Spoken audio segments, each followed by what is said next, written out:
Hi there. So, my friends, today I want to talk with you about three different ideas that might lead to a fourth, and that is cope, dope, and hope. So, I've been thinking about these things. I'm not sure where I learned about it exactly, these kind of three things going together. But how about if we just explore? So, now all of us are probably familiar to a certain degree what dope is. Yeah. And you could really say that dope and cope are interchangeable. And these are things that often happen when there's some kind of traumatic experience, or really when we go to the original term trauma, it means something that it happens in our physiology that we're not prepared for and aren't able to it's like an injury. It's an injury. And then there's different levels of trauma. And you could say that medically in our Western medicine system, and I have direct experience with this, as I'm sure many of you do, that often the solution to an injury many times is medication, is doping.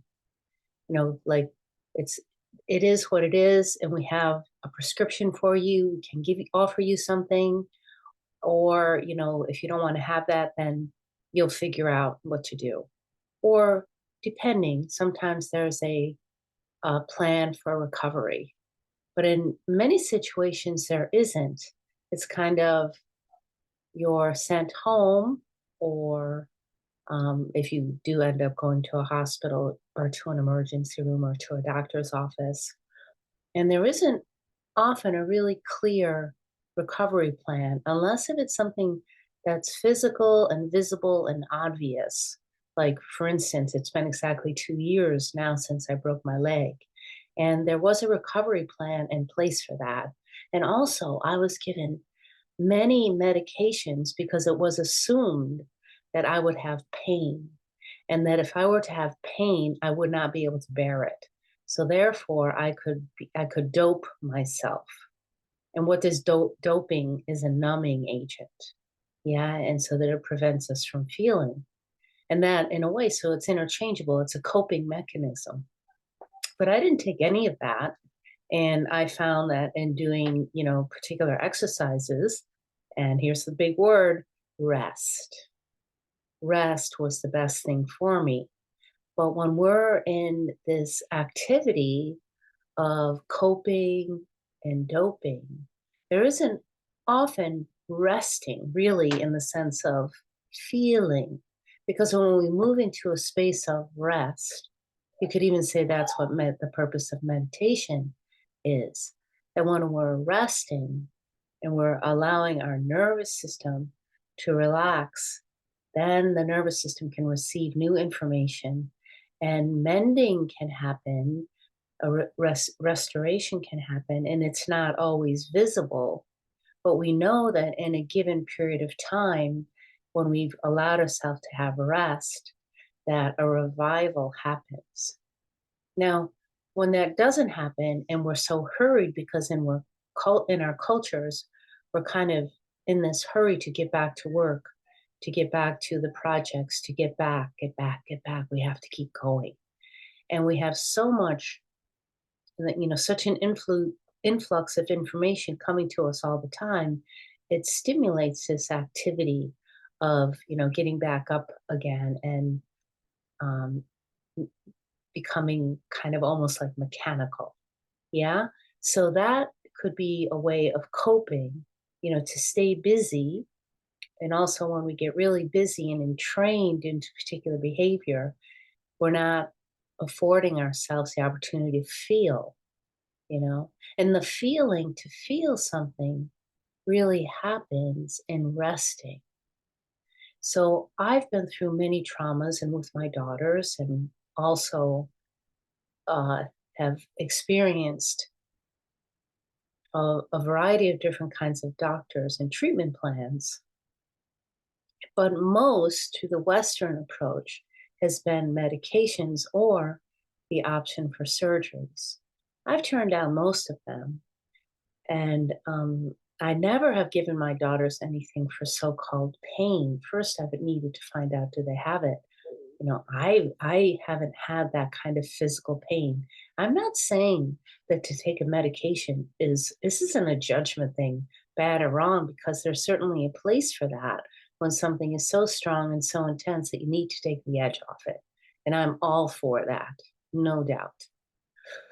But really what I'm coming to here with the coping and doping, it's kind of a mechanical um, response, trauma response of how we get on to kind of continue, continue as we have been, right? It's like it's a continuation that doesn't let something end and perhaps even change.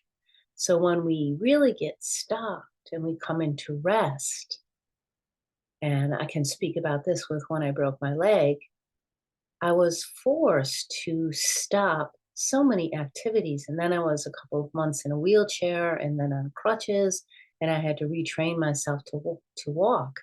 And that was pretty intense for me in a way, although I loved it. I loved not having to get out of bed, but I had many things that I thought I needed to attend to. But I was lucky to have some people come around and support me in the care of my children and really help me to be able to have that rest. And it didn't take too long for me to give full permission for the resting to happen. So, what happens in resting, just like in meditation, as I said before, a deeper listening opens up in us. So, it's like we get to wonder and we get to be curious about, you know, how how is it that I'm in this situation? What brought me to this situation? So do I have to really return to how it has been and recreate myself like that, and hurry up and do it? Or is there something more happening where I can learn and something may shift through the listening, through the resting and receiving the gift of a so-called trauma or accident? And what is the body, the intelligence of the body communicating? So for me, there was an imbalance in my life. And I really needed to learn how to not push so much and maybe shift some of my ideas of how I felt I needed to be as a mother of children with disabilities and what I needed to take up and take on for that, as well as my own life, trying to have a professional life and doing different things that way, which all require time and attention and the necessity to cultivate relationships.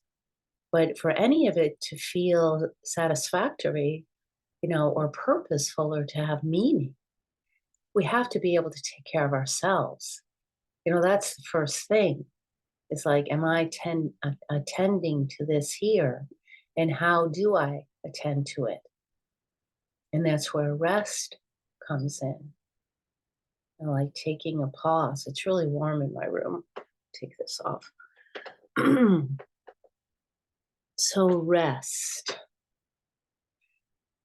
Rest. I could go on to the last topic, which is hope. And hope is a beautiful thing. And I also want to wonder about that. I want to be curious about hope. There was a time when my daughters were quite young, 6, 7, 8, and we had moved to Pennsylvania for a particular school. And I was really like, I wanted them to get fixed. I wanted them to get better, quicker. I wanted them to join so-called normative culture. And I was going to do whatever it took for that to happen. I mean, this wasn't all conscious, but I was driven in a particular way because of my own conditioning and because of what the messages that we get from society, and also what, how we might be organized within our own personal journey as to what it is we want to accomplish and what kind of person it is we think we ought to be, and a mother or whatever else. And just what does that say about a person if they have children with disabilities? I really lately have been able to admit to myself that, I mean, how okay all of this is, but also at the same time, when my children became marginalized, so did I.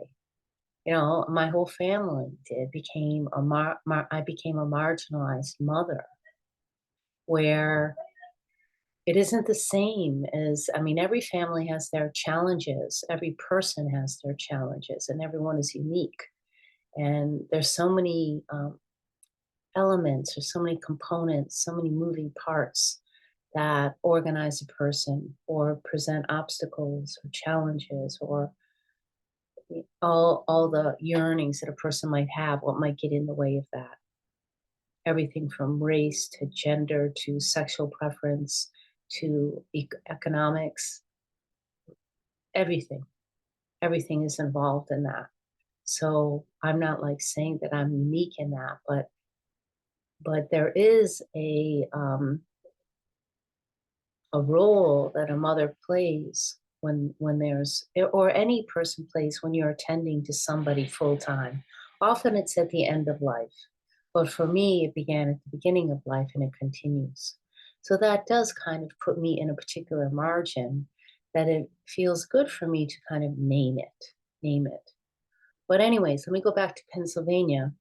So when we moved, so I had some ideals perhaps for myself and for what a family might look like.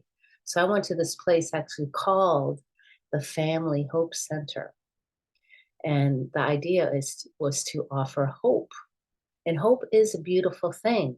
But there again, that hope, in the way that it was presented in my own mind at the time, was the hope that still we can make this situation better.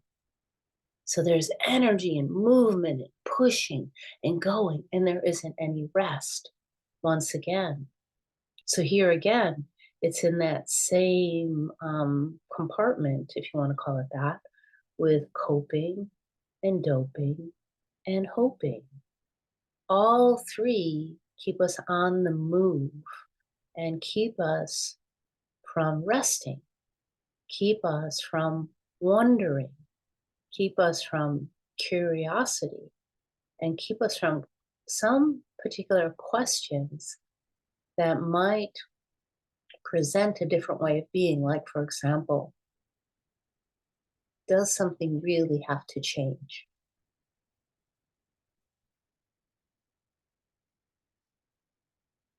Am I okay as I am? Is my daughter okay?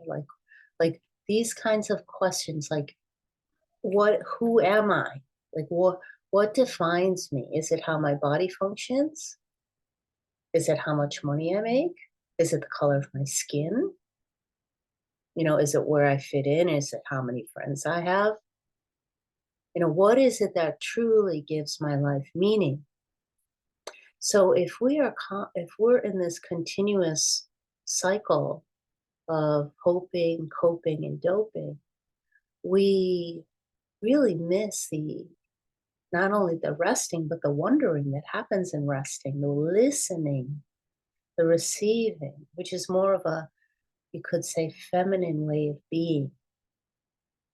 So something else in that resting, like we know then when it's time to get up.